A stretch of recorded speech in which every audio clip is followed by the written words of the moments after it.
नमस्कार दोस्तों। इस ट्यूटोरियल में हम लोग ये सीखने वाले हैं कि किसी कॉटलिन एंड्रॉयड ऐप में रिसाइकलर व्यू में एनिमेशन को कैसे इंप्लीमेंट करना है। चलिए सबसे पहले प्रोजेक्ट स्ट्रक्चर देखते हैं।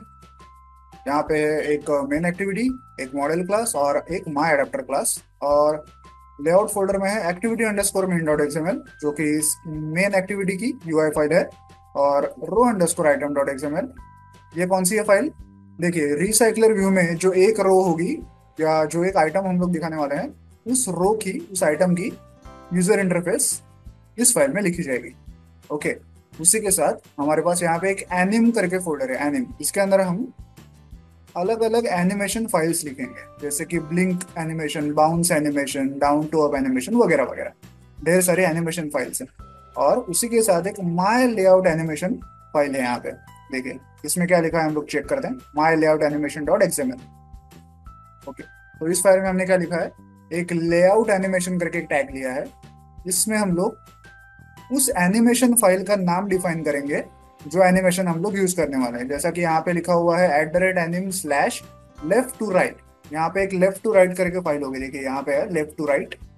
इसमें वो वाला एनिमेशन लिखा है जिसमें रिसाइकलर व्यू में जो भी आइटम्स दिखाए जाते हैं वो जब लोड होंगे तब वो लेफ्ट टू राइट लोड होते जाएंगे। लेफ्ट टू राइट एनिमेशन उनको मिलेगा लोड होते होते। ओके। तो यहाँ पे जो भी एनिमेशन हम लोग यूज करना चाहते हैं उस फाइल का नाम आपको यहाँ पे मेंशन करना है। यहाँ पे आपको एनिमेशन का कुछ अगर डिले देना है तो वो आप दे सकते हैं। और यहाँ पे एनिमेशन किस ऑर्डर में होना चाहिए वो आप मेंशन कर सकते हैं। फिलहाल यहाँ पे नॉर्मल लिखा हुआ है। और कौन से टाइप्स होते हैं देखते हैं।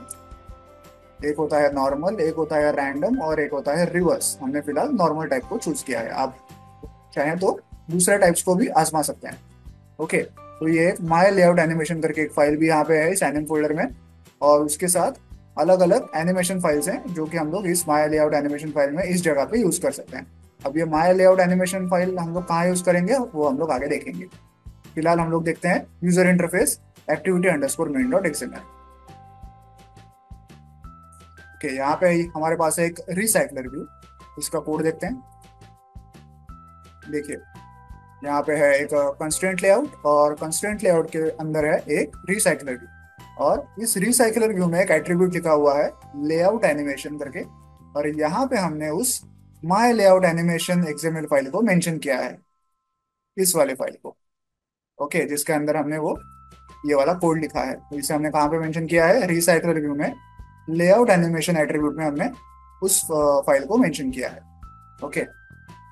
इसके बाद देखते हैं row underscore item dot XML. Okay. तो यहाँ पे आप एक सफेद रेक्टेंगल देख सकते हैं जिसके अंदर बीचों बीच एक टेक्स्ट व्यू लिखा हुआ है। ये क्या डिफाइन करता है, ये रिसाइकलर व्यू में जो एक रो होगी या एक आइटम होगा उसका यूजर इंटरफेस ये डिफाइन करता है। इसका कोड देखते हैं। यहाँ पे है एक कंस्ट्रेंट लेआउट। इस कंस्ट्रेंट लेआउट को भी हमने एक आईडी दिया हुआ है क्योंकि इस कंस्ट्रेंट लेआउट को हम लोग आगे कहीं कॉटलिन क्लास में यूज करने वाले हैं, तो इसलिए ये आईडी इंपॉर्टेंट है। और उसके अंदर है ये टेक्स्ट व्यू। ओके। अब देखते हैं कॉटलिन क्लास। सबसे पहले देखेंगे मॉडल क्लास। ओके। तो देखिए ये जो row underscore item dot XML file है ये रिसाइकलर व्यू के एक रो का यूजर इंटरफेस ड्रॉ करती है। ओके। तो इस यूजर इंटरफेस में हम लोग जितने भी यूआई कंपोनेंट्स दिखाने वाले हैं उनमें जो भी डेटा हम लोग भरेंगे वो डेटा जिस टाइप का होगा उस टाइप का एक एक वेरिएबल हमें इस मॉडल क्लास में बनाना है। फॉर एग्जांपल यहाँ पे हमारे पास सिर्फ एक ही यूआई कंपोनेंट है, टेक्स्ट व्यू। टेक्स्ट व्यू में हम क्या भरते हैं, टेक्स्ट भरते हैं जो कि स्ट्रिंग टाइप का होता है। ओके। तो यहाँ मैंने मॉडल क्लास में स्ट्रिंग टाइप का एक वेरिएबल क्रिएट किया है जिसका नाम मैंने दिया है नेम। ओके। ये मॉडल क्लास हम लोग आगे कहीं यूज करने वाले हैं। ओके। अब देखते हैं मेन एक्टिविटी। ये है इंपोर्ट्स, ये है मेन एक्टिविटी, ये है रिसाइकलर व्यू। उसके बाद यहाँ पे डेटा मेंबर्स में हमारे पास दो चीजें हैं। एक है एरे लिस्ट जिसका टाइप है मॉडल क्लास, जो मॉडल क्लास हमने अभी अभी देखा था। ओके। यहाँ पे एक एरे लिस्ट है और यहाँ पे एक स्ट्रिंग एरे डेटा है जिसमें हमने ABCD डेटा भरा हुआ है। यही डेटा हमें रिसाइकलर व्यू में शो करना है। रिसाइकलर व्यू की एक एक रो में एक एक आइटम दिखाया जाएगा। एक रो में A दिखाया जाएगा, दूसरे रो में B दिखाया जाएगा, तीसरे रो में C दिखाया जाएगा। ऐसे करके हम लोग डेटा दिखाने वाले हैं। ओके। उसके बाद ऑन क्रिएट फंक्शन में क्या करते हैं हम लोग, सबसे पहले जो यूआई फाइल है हमारी activity underscore main dot XML उसे सेट करते हैं। फिर रिसाइकलर व्यू का आईडी फाइंड आउट करते हैं। अब देखिए, ये जो रिसाइकलर व्यू है और ये जो स्ट्रिंग एरे डेटा है, ये दोनों आपस में कंपैटिबल नहीं है, एडाप्टेबल नहीं है, इन दोनों का आपस में कोई मेल ही नहीं है। ये दोनों एक दूसरे को नहीं जानते। ओके, तो इन दोनों की एक दूसरे से पहचान कराने के लिए, इन दोनों को एक दूसरे से एडाप्टेबल कराने के लिए हमें एक थर्ड पार्टी क्लास की जरूरत होती है। उसे कहते हैं एडाप्टर। इसलिए हमने यहाँ पे माई एडाप्टर क्लास बनाया हुआ है, जिसे हम लोग आगे देखेंगे। ओके, तो इन दोनों का मेल मिलाने के लिए हमें ये माई एडाप्टर क्लास की जरूरत है, जिसको ऑब्जेक्ट हम लोग यहाँ पे ऐसे बनाते हैं, माई एडाप्टर क्लास का। ओके, अब इस माई एडाप्टर क्लास में हमें ये एबीसीडी डेटा पास करना है, लेकिन हम सीधे सीधे ये ऐसे स्ट्रिंग एरे डेटा उसमें पास नहीं कर सकते, क्योंकि हमें इस डेटा के ऊपर जो भी ऑपरेशन करना है आगे जाके, वो स्ट्रिंग डेटा के साथ करना बहुत ही मुश्किल है। तो हमें चाहिए कि ये पूरा का पूरा स्ट्रिंग डेटा इस एरे लिस्ट के अंदर आ जाए। तो वो लोग हम लोग कैसे करेंगे, हम लोग यहाँ पे गेट डेटा फंक्शन कॉल करेंगे। ओके, ये फंक्शन क्या करता है, देखिए यहाँ पे वो गेट डेटा फंक्शन लिखा हुआ है। ये क्या करता है, एक फॉर लूप घुमाता है उस स्ट्रिंग एरे डेटा में, और उससे एक एक डेटा एक्सट्रैक्ट करता है एबीसीडी, और इस एरे लिस्ट में भरता जाता है। तो पूरा एबीसीडी डेटा अब हमारे पास इस एरे लिस्ट में आ चुका है। ओके, और वही एरे लिस्ट हम लोग यहाँ पे इस माई एडाप्टर क्लास में पास कर रहे हैं। उसके बाद रिसाइकलर व्यू के कुछ एट्रीब्यूट्स हम लोग सेट करते हैं, जैसे कि layout manager, item animator, item decoration वगैरह वगैरह। और सबसे एंड में recycler view dot set adapter function call करते हैं, जिसमें हम लोग ये माई एडाप्टर का ऑब्जेक्ट पास कर रहे हैं। तो यहाँ पे मेन एक्टिविटी में हमने पूरा रिसाइकलर व्यू जो है वो सेट कर लिया है। अब देखते हैं माई एडाप्टर क्लास। यहाँ पे इंपोर्ट्स, ये है माई एडाप्टर क्लास, ये है माई एडाप्टर क्लास। जो भी एरे लिस्ट का डेटा हमने भेजा था वो यहाँ पे हमें कंस्ट्रक्टर में मिल चुका है। तो पूरा एबीसीडी डेटा हमारे पास यहाँ पे आ चुका है। उसके बाद इस on create view holder function में हम लोग क्या करते हैं, रिसाइकलर व्यू के एक रो का जो यूजर इंटरफेस है वो है हमारी row underscore item dot XML file में। तो उसी फाइल को हम लोग यहाँ पे सेट कर रहे हैं as a user interface file. उसके बाद इस फाइल में जो टेक्स्ट व्यू था, ये टेक्स्ट व्यू, इसमें हमें A B C D data एक एक करके भरना है।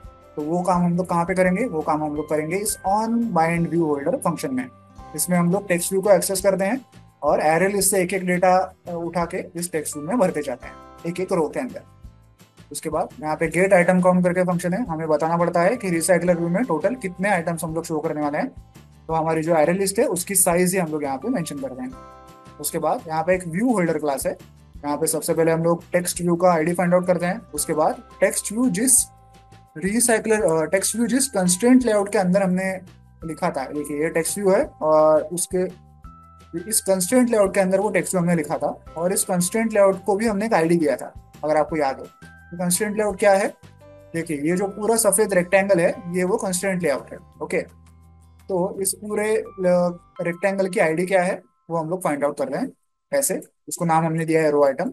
तो उस सफेद एरिया में, उस पूरे रेक्टेंगल में अगर यूजर कहीं भी क्लिक करेगा इधर, तो हम लोग set on click listener function call करते हैं और एक उसमें टोस्ट शो करते हैं। और जिस भी रो को यूजर ने क्लिक किया है उसके टेक्स्ट व्यू में जो भी डेटा फिलहाल दिख रहा है उसे हम लोग यहाँ पे टोस्ट में शो करते हैं। ओके, आई होप आपको कोड समझ में आ गया होगा। तो चलिए अब इस ऐप को मोबाइल डिवाइस पर रन करके चेक करते हैं। तो ऐप रन हो रहा है, जैसा कि आप देख सकते हैं कि जो आइटम्स लोड हो रहे हैं वो लेफ्ट टू राइट एनिमेशन के साथ लोड हो रहे हैं। फिर से एक बार देखते हैं, मैं फिर से एक बार ऐप को रन कर रहा हूँ। अब देखिए, जब भी आइटम्स लोड होंगे वो लेफ्ट टू राइट एनिमेशन के साथ स्क्रीन पे लोड होंगे। देखिए लेफ्ट टू राइट वो लोड हो रहे हैं। अब चलिए एनिमेशन को जरा चेंज कर दें। कैसे चेंज करेंगे, ये जो एनिम फोल्डर है इसमें ये जो माई लेआउट एनिमेशन फाइल है हमारी, यहाँ पे ये जो लेफ्ट टू राइट ऐसा लिखा हुआ है, इसे चेंज करके मैं बाउंस एनिमेशन यूज करता हूँ। ओके, यहाँ पे मैंने बाउंस लिखा है अभी फिलहाल। अब मैं फिर से ऐप को रन कर रहा हूँ, ऐप लोड हो रहा है। तो देखिए बाउंस एनिमेशन के साथ अभी आइटम्स जो है वो लोड हो रहे हैं। मैं फिर से रन कर रहा हूँ, देखिए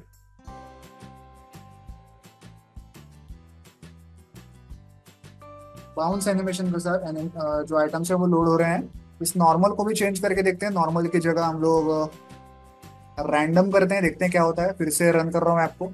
देखिए अभी रैंडमली लोड हो रहे हैं आइटम्स। डी जो है वो सबसे बाद लोड हुआ, ई और एफ डी से पहले हो चुके थे, अगर आपने ध्यान दिया हो। मैं फिर से रन कर रहा हूँ, देखिए रैंडमली कोई भी आइटम लोड हो रहा है। एबीसीडी ऐसे ही कतार में वो लोग लोड नहीं हो रहे हैं। देखिए कोई भी रैंडमली कहीं भी लोड हो रहा है। ए बी हो चुके थे, फिर ई एफ हुआ, फिर सी हुआ, फिर डी हुआ, ऐसे रैंडमली वो लोग आइटम्स जो है वो लोड हो रहे हैं। तो इस वीडियो में हमने सीखा कि रिसाइकलर व्यू में आइटम्स के साथ एनिमेशन को कैसे इंप्लीमेंट करना है। वीडियो में दिखाए गए कोड को डाउनलोड करने की लिंक मैंने वीडियो के नीचे डिस्क्रिप्शन बॉक्स में दे दी है, आप चाहें तो वहां से कोड डाउनलोड कर सकते हैं। वीडियो को एंड तक देखने के लिए धन्यवाद, थैंक यू।